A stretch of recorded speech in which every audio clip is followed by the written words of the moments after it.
Okay. All right. Well, we have a small crowd with us today, but at least we're all in a cool place on this very, very warm night. So we'll start the presentation. I'm going to pull up the PowerPoint to share on the screen. Can everyone see that? Yes. Yes. Great. Okay, good. So just briefly, Tarky Heath, and I'll be presenting to Colleen Zawatsky. We are both members of the Kettle Lakes Association, formerly known as the Portland Onondaga Federation of Kettle Lake Associations. Actually, we're still known as that, but we're doing business in something that's less of a mouthful that we can say more easily. So Kettle Lakes Associations is one of the same with Kofokwa. I would like to talk a little bit, and I'm going to ask Kristen and Riva to help me with this, about this wonderful collaboration. Go ahead, Turkey. Yeah, something happened here. I went too quickly. I apologize, Colleen. Let me go back because I just want to say that, you know, this is something about the project first, that we're here, invitation was sent out, and I hope it piqued more interest in a lot of different people. But we're here because we do live in and around these beautiful lakes. We have a gorgeous place where we live. So the Kettle Lakes Association started in 2009, and we do have 4 member lakes: Crooked Lake, Little York Lake, Song Lake, Tully Lake, and a watershed partner that's coming on board, Tully Green Lake.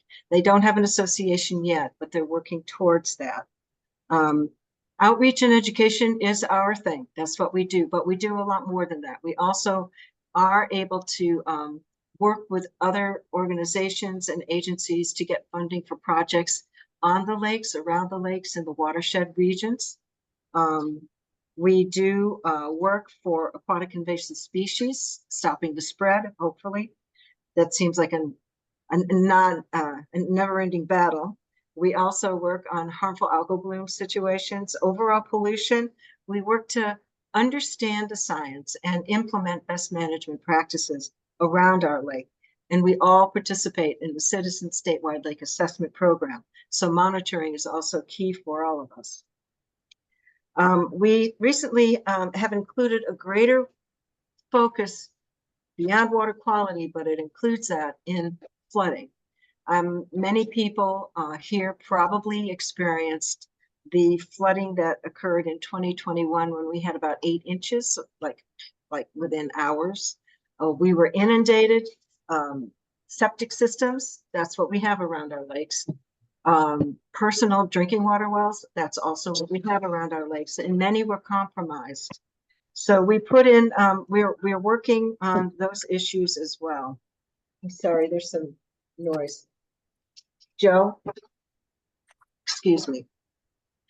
So our lakes are not alone in this increasing threat of more frequent flooding events. And so we're working with Cornell University's Water Resources Institute. They work with researchers, managers, policymakers, and the general public to improve water management around the state. And we have been working with Riva Fancelkar. Oh boy, I hope I said that right, Riva. And Kristen Hitchka. Both are here today on the screen.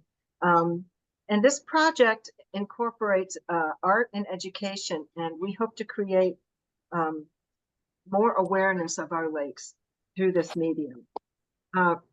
So Rita or Kristen, do you have anything to add before we move on to Colleen? No, I think that was a great introduction. So the power of the connection between watersheds, our beautiful glacial Kettle Lake systems, and that synergistic relationship between the beauty of art is what this mural is all about. And I think that, and I know we all agree that Brandon will be the perfect person to bring this to fruition through the beautiful scenes we've already seen of his work.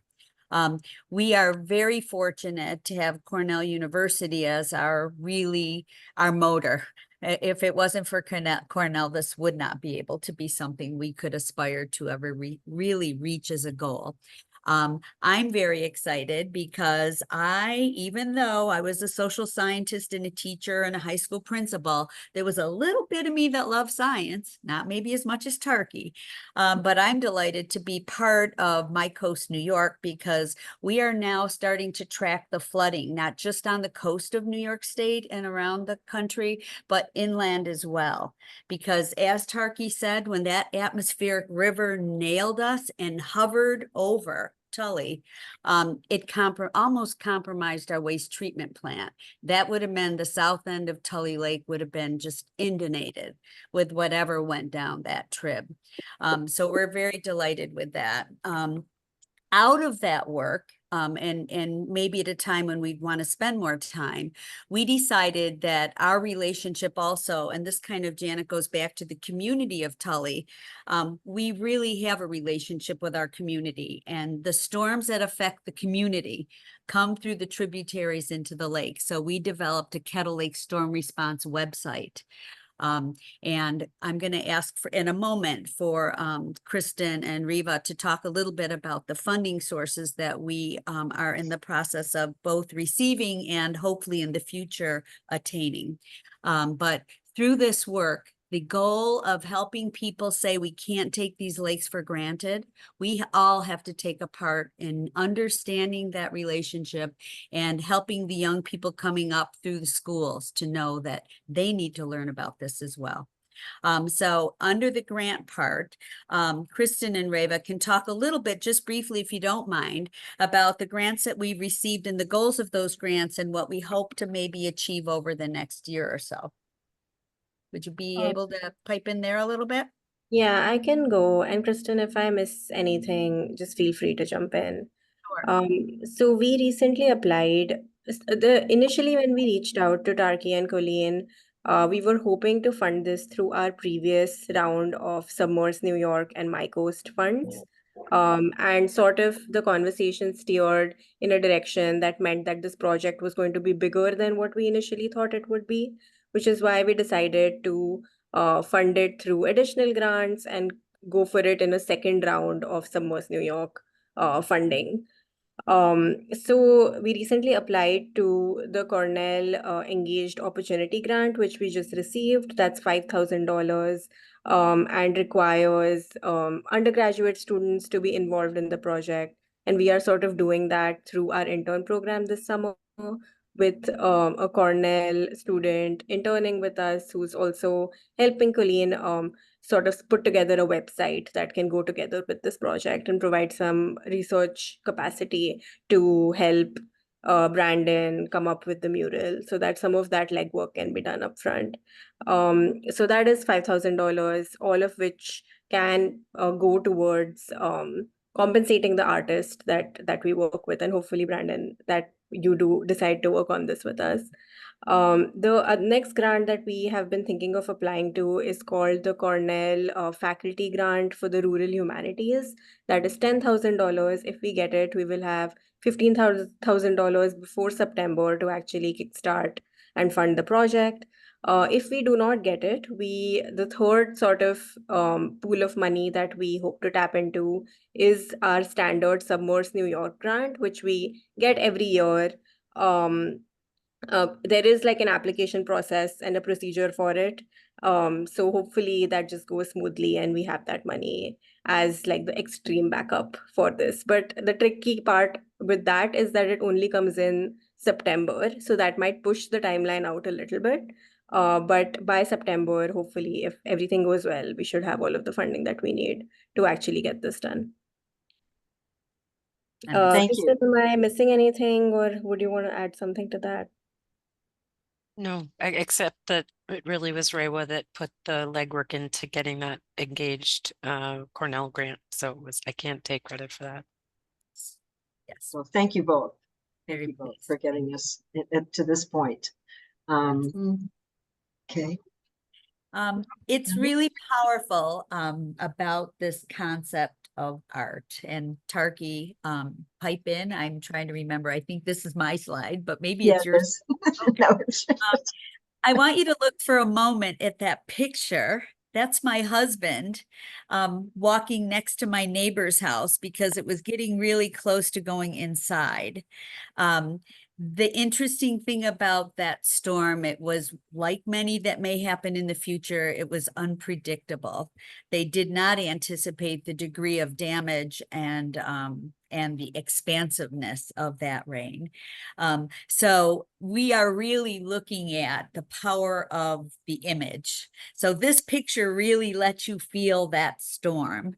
And our goal is Brandon's mural, as you see the Kettle Lakes in the middle, and the things that are historical about our communities and the things that we're doing to plant trees and to buffer the storms will be much bigger than the word messages that we can send out to people.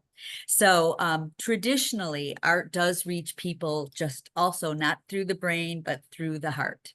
And it's a non-traditional way to teach children. I know all of us know that kids learn through seeing.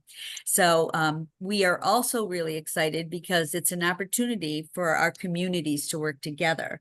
So that means Tully and Homer and Preble, and people from the Onondaga Nation and the Haudenosaunee community will get a chance to really sit down and think about how can we symbolize this in a painting, which ultimately down the road would then be digitized and we can make it into our murals and put them in the community, maybe at King's Corner, or maybe a moving sign that can go to Green Lakes when kids are there, but ways that kids can also use their smartphones to hit a section and get a QR code and maybe learn a little bit about what happened when we buffered the trees. Why did we plant 600 trees that following October as a community?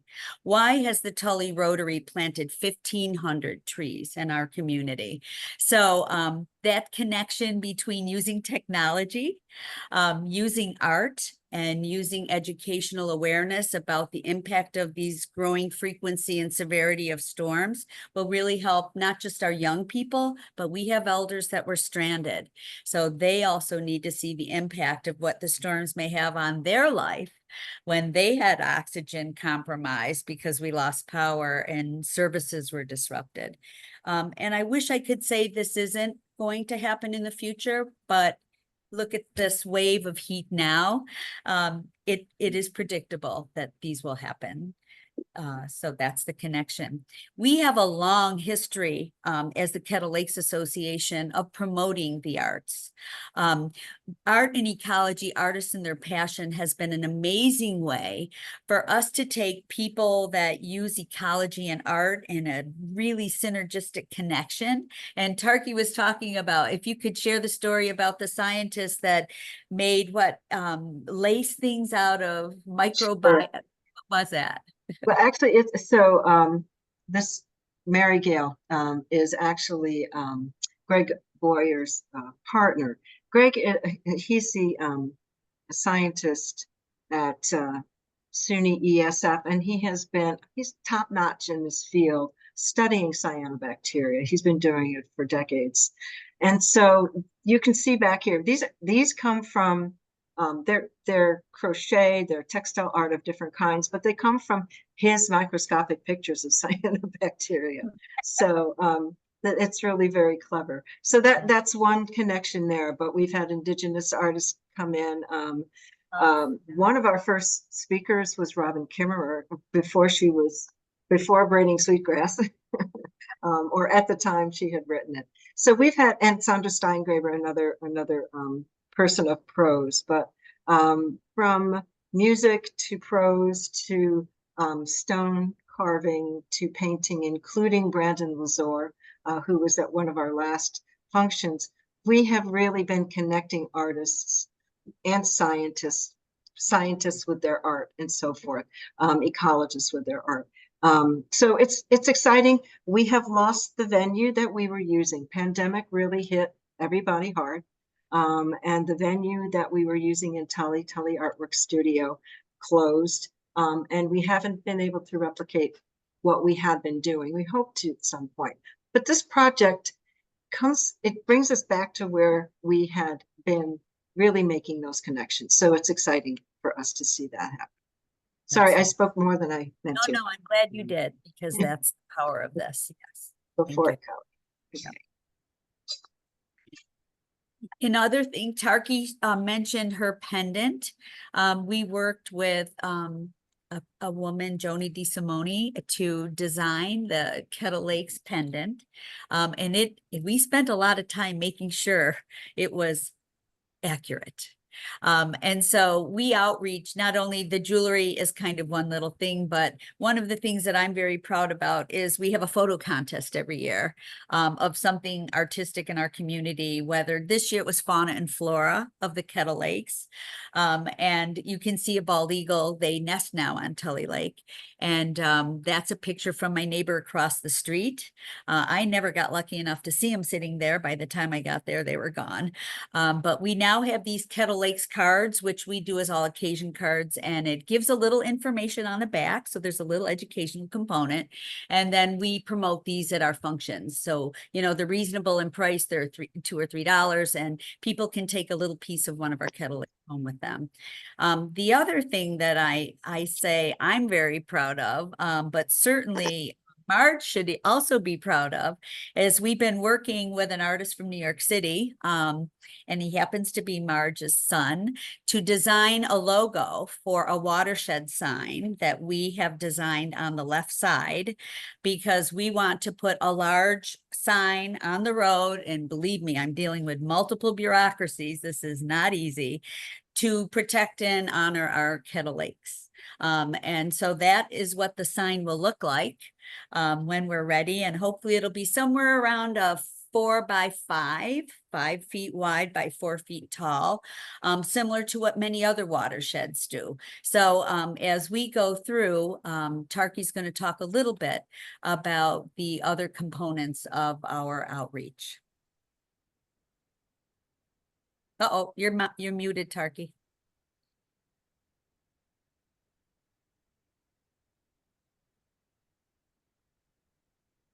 Sorry, I took myself off the side of the screen and then I couldn't find the button. So my apologies. So anyway, so you can see where the work that we've done gives us some, you know, we know kind of what we're doing with this.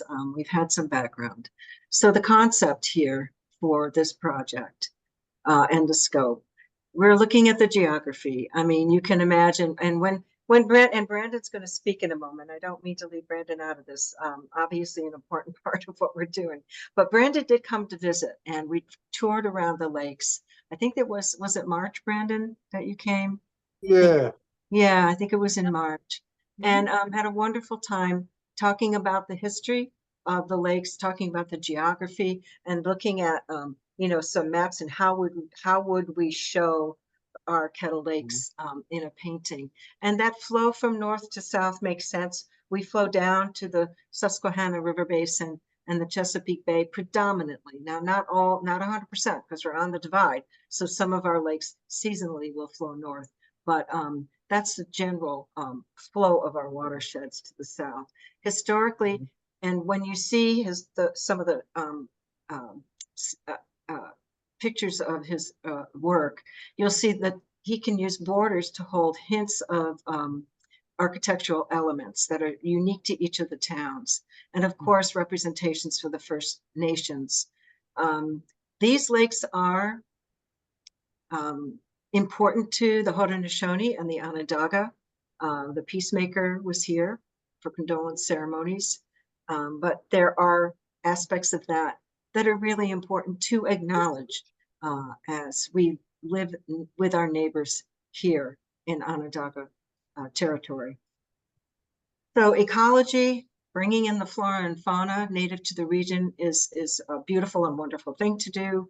And then Colleen has already mentioned, talked to some extent about how our communities work together to mitigate some of these stormwater issues. You can imagine depictions of people actually doing some tree planting and so forth, and recreating around the lakes, enjoying the lakes, swimming, fishing, whatever may be the case. Going on with the concept and scope, representations. Again, Colleen has mentioned the different towns that would be involved.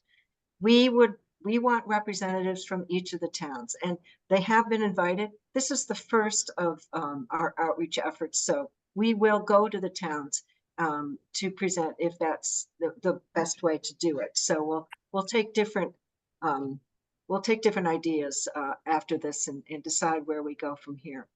All our lake associations, we have resident artists that would be involved and other organizations throughout the region. As already mentioned, the presentation, in agreement with the artist, we propose that the painting would be digitized and purchased for community use. This may include prefabricated digitized permanent installations. This is complex. I don't think it will be the first thing we do, but it's something that we'd like to do. But non-permanent murals would be more easily produced, and they could be transported to different, whether it be schools, libraries, whatever, throughout the different communities, and then a variety of other projects. So this is Brandon's work, or some of it. And I don't know, Brandon Lazar is with us. Yes. We did brief introductions before we started taping the presentation. So Brandon, do you want to introduce yourself a little bit again, and then maybe talk about some of your work? Hello, yes, I'm Brandon Lazar. I'm an artist from the Onondaga Nation. I currently live in Akwesasne, which would be in the North Country, 3 hours north of Syracuse. I've done installations in various universities, government buildings, schools, and things like that. You're looking at on screen some of my artwork. The one to the right with the logs on it, that's actually a installation on the quad at Syracuse University, which would be similar to something like what Tarky just talked about original painting be done.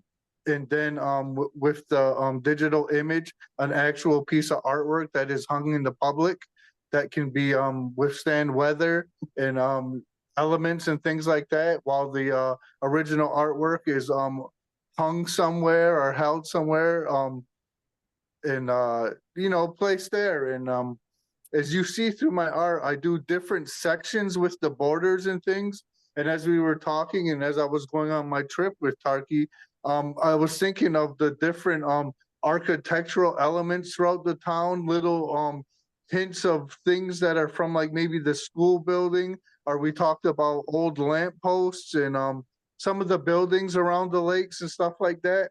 So as I section off these paintings, there's a main focus, which would be basically the lakes. And then around it, it would tell the story that you guys would like to have told about the lakes. Maybe some of the structures, maybe some of the vegetation or wildlife that's along the lakes. Any story you would like to do, we could put in there. What I would like to do is kind of come up with the size of the original painting and come up with kind of like the design of the bordering. And then we can go through it. We can start designing it and picking what we want to go in these sections. And we can go through and design the mural. And then I can focus on these sections and do my research as far as taking pictures or maybe, getting reference photos to kind of paint how we want to tell the story. Thank you, Brandon. And so, this is not just any mural. This is a really unique concept, and it really grows from the unique work that Brandon has done, along with the idea of bringing in and connecting our communities again around water. So I would like to show this really quick because I watched Brandon. This is the one that you were painting, right? When we were at the museum. Look at the magnificence of it. So it's that big one in the center with the wampum belt at the top. He was painting it there. It's amazing. Yep. Came out amazing. Well, from my my muralist background, like I don't mind like painting in the public with like people all around me and just making my mistakes, correcting things, like people like asking questions, giving input and things like that. It's something that I enjoy when there's a presence around me. Sometimes being alone in a room painting all day gets boring. It gets a little. So it was fun, and I like people to see projects that I'm working on currently, and then they can maybe follow me, and they can see the project as it goes on and finish. Sometimes I'll post like day 1, day 2, day 3 until the project's done. So people stay tuned sometimes to my social media accounts, and I let them see the process of how I create my art and my paintings. That's And great. and Brandon, that in and of itself is a truly educational experience. So Yeah. we appreciate you doing that as well. Yes. Yeah. Yeah. So I think we did that. And okay, so thoughts on possible places of engagement. The big picture idea is an underpass. It would be great. We see them in different places around the country. Whether it's possible for us to do that here in Tully or Preble, maybe we've got the underpasses there, but what the bureaucracy of that would entail, we're not sure. But certainly a moving piece of art to go to different places in the towns, community beach areas, because they would be weatherproof.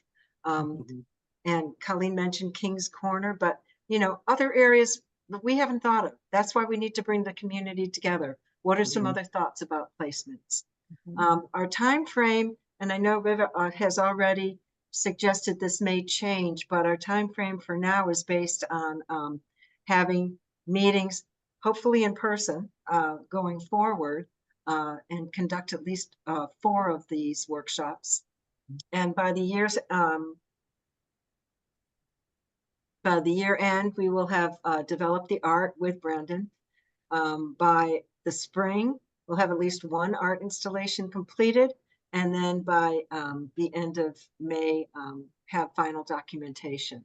And that's more of the piece of the fulfilling some grant obligations, and also working with Cornell students. And we just started talking about that, but some of the research would also involve some students. I'm really So- excited because I've been meeting a little bit with Molly, the intern, through texting because she's young and that's how we connect. We're already starting to think about how can we make it kind of an informal repository as this process develops, so that each lake association and people in the community can watch how it's developing. But I know that I heard that Tully originally tried to do a mural a few years ago. This is no easy task. And we're small lake associations, and I'm the Broke Lake Association. We only get $25 per family. So having financial support and expertise is going to have to happen for this to come to fruition. And we want the community to be involved because we want it to be their mural. One of the things, Brandon, that I'm very excited about, my dad did oils and acrylics, is the concept of a shared community art piece that can move from Homer to Preble to Tully, so that if the kids in Tully needed it for a kickoff, let's say at a school function, we could move it there. Or if the Performing Arts Center in Preble wanted to feature it at a party for an artist, that would be there. Or let's say at the Pavilion at Little York for a theater production, we wanted to there. I never thought of that concept. It's amazing.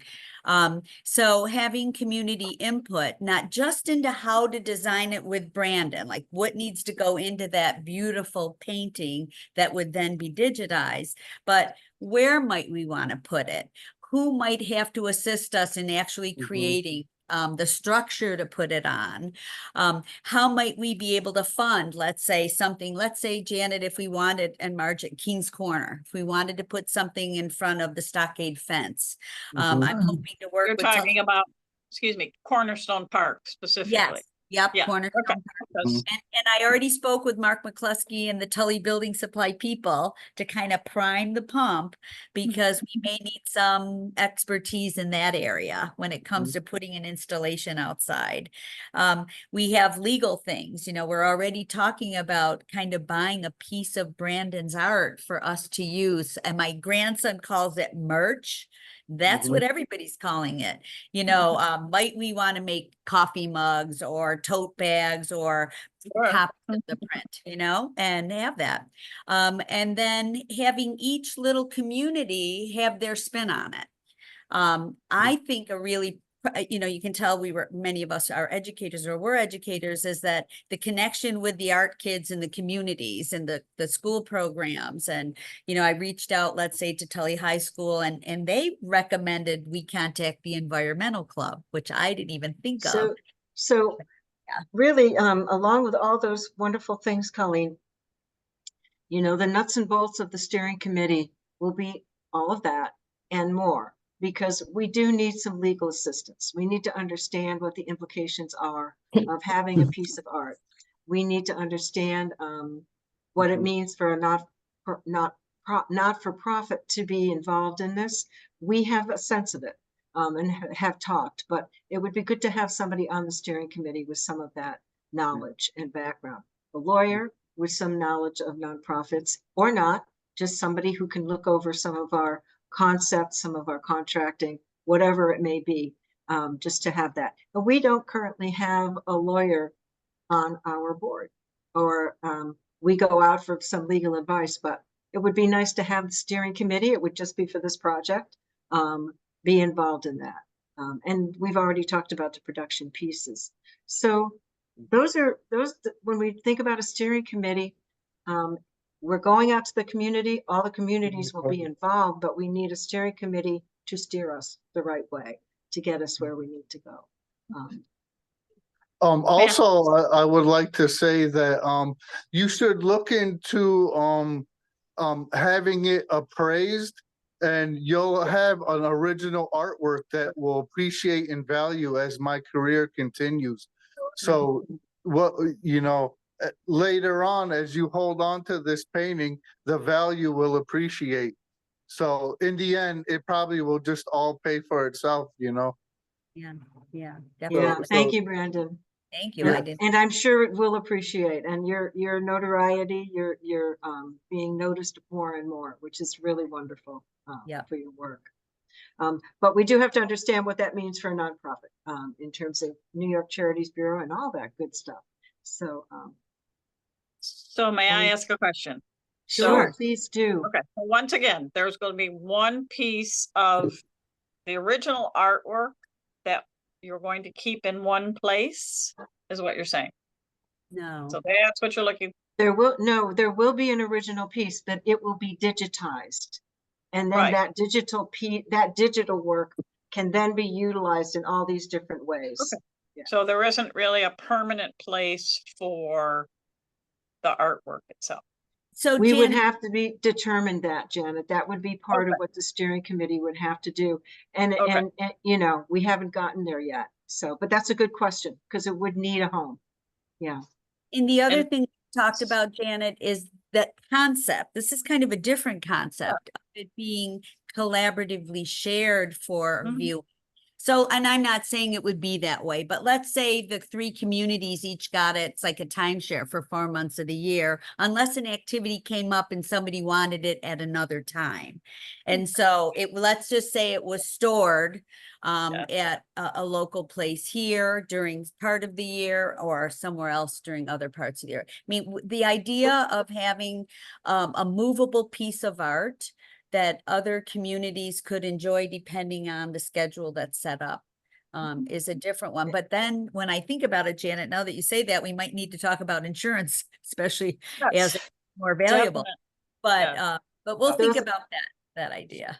Yeah. Those are all important parts of it. It's got a lot of pieces, Janet. You're absolutely right. It does. Is there an approximate wishful size, I guess? We don't have that yet. Yeah. Okay. Brandon, can I ask you, given what you already know of what our dream state would be and your experience making murals with other communities, if you were just to kind of spitball an idea, just off the cuff, not that we're going to hold it to you, what do you think might make a size that would allow us to add the elements around the outside in a manner that's visible to people and elders? And then we could think of how to teach people about that. What would you throw out? It would definitely be like in like a 6 foot, 4 foot range, something along that. It would be a big painting because I wouldn't want to do anything too small that would lose detail. Because if we do some structural buildings and things like that in it, it would have to have room for the detail because the main part would be the lakes, right? So the smaller sections would be the actual, like if we put the buildings in it. So I want like, enough room to where you see smaller details in it. So as we go on, I'm thinking like maybe 4x6, something that isn't too big, maybe even 3x5, something that's big enough, but that isn't too big that you can't transport it without renting a big truck or something. You know what I mean?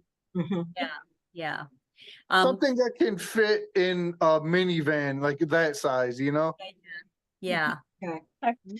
And those are all things that will be in deep discussions about, because that'll be an important question to answer.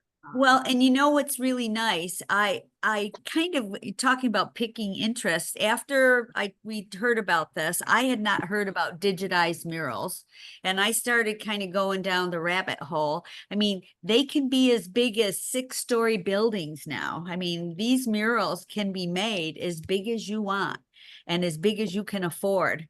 So even though the painting, let's say, becomes like a 4x6 or a 5x6 or whatever, we could do something that would, Jan, I'm just throwing this out there, something, let's say, at the Cornerstone Park that could maybe be in front of that building behind where people present, where people perform.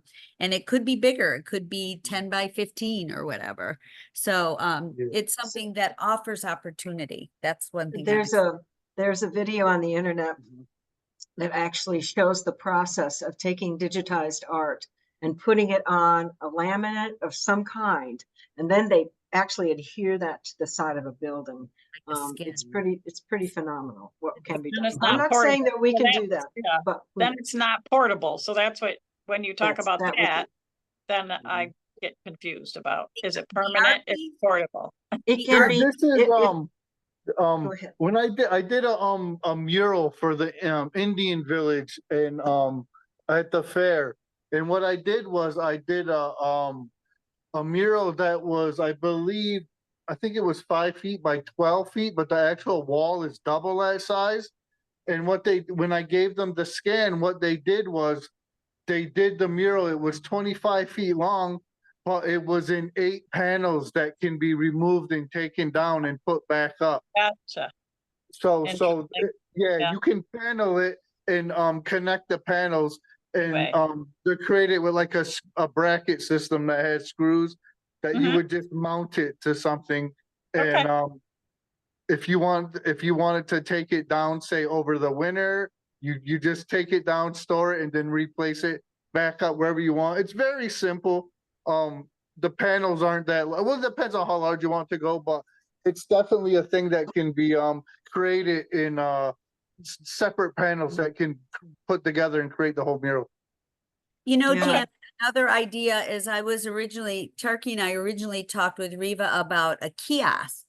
And one idea I had, and this is as we go on and think about it, is just putting a kiosk down at the swimming area. So a smaller one that's only, let's say, 2 feet by 3 feet or whatever, that the kids could look at, that might have some information that's protected under a kiosk area that they could have. So I think the fluidity of having a real painting, but then all these opportunities for permanent and non-permanent installations is what really, for me, makes this really a vibrant, moving piece of art. And I'm excited about it. But, Judy, one of the reasons I invited you to the party is to do that. Once we get Brandon all hooked up, then we need different funding to implement it, let's say in Tully. And so Right. there are grants. I mean, Reva and I were talking with Tarky and Kristen earlier. There are arts funding that connect art and ecology through grants. So we would have to start pursuing really creative grants. Right. to do Or, things that- or your assembly people, Yeah. or corporations like Aldi's. Yeah. There know, you go. There's other, So, once you get a sheet, like a fact sheet together, that can, of talking points, that's what you would use. Right. Yep. And you're the right person to help with that. Yeah, I could do that. so that's where we are. We've been thinking about this, and we've had just wonderful support from Riva and the Water Resources Institute, and that's why what we were thinking about now looks like we can actually do it, and so it is exciting. But it's not going to be easy. It's going to take some effort. It's going to take some concentration, and it's going to take a good group of people to really go out in the community and pull it all together. So we've got the great artists. So That's great. Yeah. So Exciting. I think one of the dreams that I have as we think about this and really chew the gum and ponder what we've learned today and are thinking about, people here have ideas of who might be right people to be in any phase of this project. You might know somebody that has a sense of what they could do if they worked with Brandon on the art design piece. Or you might know somebody that might be a grant writer or an attorney that can give us a little advisement on how to use art and own it and be a collaborative number of communities. Or someone that might say, these are great ideas on where to put it. Let's go out and start looking around at different places to put things. So I guess as we conclude in the next couple of minutes, as we gel this around, let's be thinking about our personal expertise and strengths and ideas we might bring to a group like this. I mean, the good news is, and I'm going to use a word, it's not really politically correct, it's not a womb to tomb committee. I mean, I'd like to believe that in a year and a half, we will have designed it, Brandon will have painted it. We will have started to think about how to digitize it and where to put it. So the commitment won't be forever. Some of the committees I'm on seem to be long lasting. So it's a finite group. And it's a group of people that get things done. We all are here because we get things done, and. So what I'd like to ask is very similar to what Colleen was saying, and that is to think about who we should be inviting into the next meeting and where we should be holding that. Not that we can predict the weather. Right. Hopefully we won't have heat like this all summer, but it is good to meet in person. Right. And we'll be reaching out to some of the town boards to see if we can be invited in to do presentations as well. But the community involvement is key. Once we do what we know we want to do here in this end, then it's the communities. They decide, what's a nice way to use this piece of art that's available, and start to develop some of those on their own.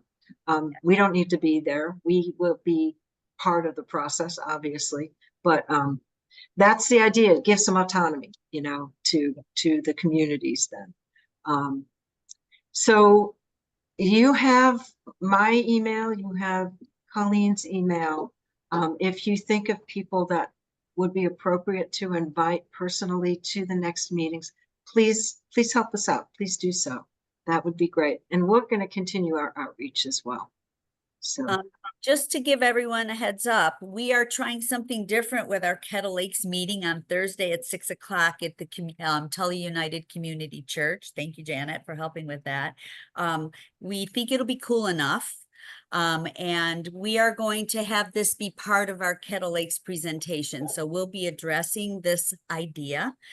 We hope to have at least 50, 60 people at that meeting from all the Kettle Lakes, depending on, who can make it. And it's going to be a hybrid meeting, virtual and recorded, and also in person. And so we'll prime the pump a little and get people thinking about it. And maybe as we all start thinking about who else needs to be at the table, we may also get some interest at that meeting as well. So we're looking forward to that second chance. All right, any questions from anyone or comments? Okay, thank you. Thank you, Judy. Yes, Judy, I don't know how exactly to copy those down. I know someone smart in technology, Reva probably does from the They'll chat. the chats will be recorded. They'll be available. So we're good. Okay. All right. Thank you, everyone. Stay cool. So nice to see you all. Thank you And very much. Brandon, thank you so much for joining with us. And I know you don't have to be at every session, but really appreciate you joining us tonight. Thank you very much. Yeah, thank you. And I would suggest just to talk to some elder people who have some knowledge about things that maybe have long gone about Yeah. that community that might not be in your face anymore, that might want to be told. Absolutely. Excellent. That's an That's excellent true. idea, Brandon. Thank you. That's true. Yes. Okay. Thank All right. you. We look forward to hearing back from you. Thank all you right, all. Bye. Thank you all. Bye. Bye-bye. Thank you. Thank you. Tarky, you want to stay on a minute after Sure. everyone hangs up? I'm going to stop recording. Okay, thanks everyone.